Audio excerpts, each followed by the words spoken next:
Thank you, Speaker. Member for Gippsland.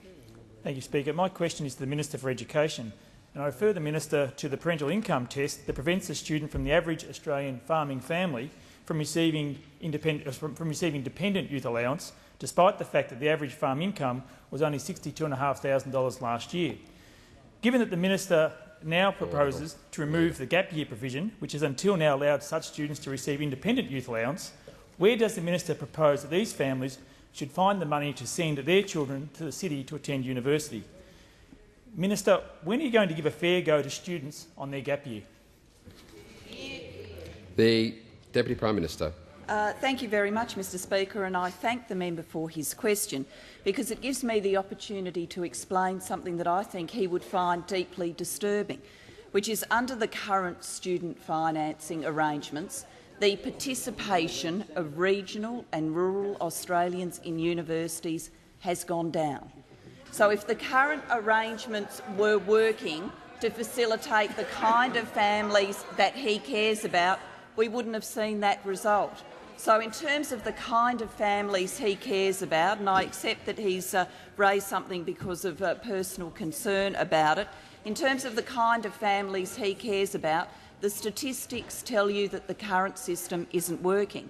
And when you talk to people about youth allowance, many people are able to tell you a personal story about a very high-income family that has a child living at home and attending university who, through the gap year provisions, has managed to qualify for full income support.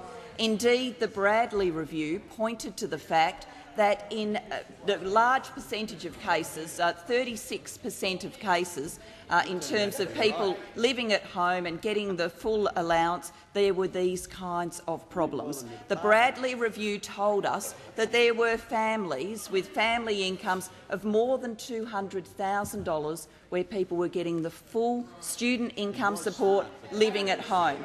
Now, that's not the circumstance of the families that you're talking about. The families you're talking about have to send their kids away to study. They're families who earn, by Australian standards, middle incomes. And that's why we've changed the parental means test, so for people in those kind of income brackets, they will qualify for youth allowance based on their parental income. Now, it depends, of course, on the number of children in the family, but if you had, for example, 2 children in the family studying away from home, you could be talking about parental income of up to $140,000 and still qualifying for youth allowance. And if you do qualify for youth allowance, then you will also qualify for the relocation scholarship, $4,000 in the first year and $1,000 each year thereafter, and you will qualify for the Student Startup Scholarship of $2,254 a year. Prime Minister resume her seat. The Manager of Opposition Business on a point of order. Mr Speaker, the Minister was asked about young people in their gap year specifically. We'd simply ask her, will she fix the problem for young people in their gap year that she's created? That's all. Member will resume his seat. Deputy Prime Minister is responding to the question. Deputy Prime Minister. Thank you very much, Mr Speaker. So our changes are to deliver greater benefits to the sons and daughters of lower and middle income Australians without requiring them to take a gap year. Because the other problem with a gap year, and I'm sure the member would be concerned about this, the other problem, if you set up a whole system which requires people to take a gap year in order to qualify, what happens is many people who go on that gap year actually never go back into education, and we should regret that loss from Australian universities of those children. Order. So the system that we're putting forward is a system to make a difference to precisely the families that you're talking about.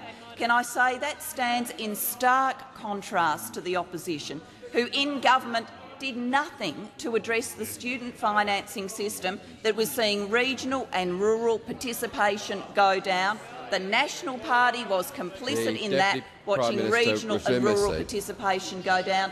We believe— Has the Deputy Prime Minister concluded? The Deputy Prime Minister has concluded.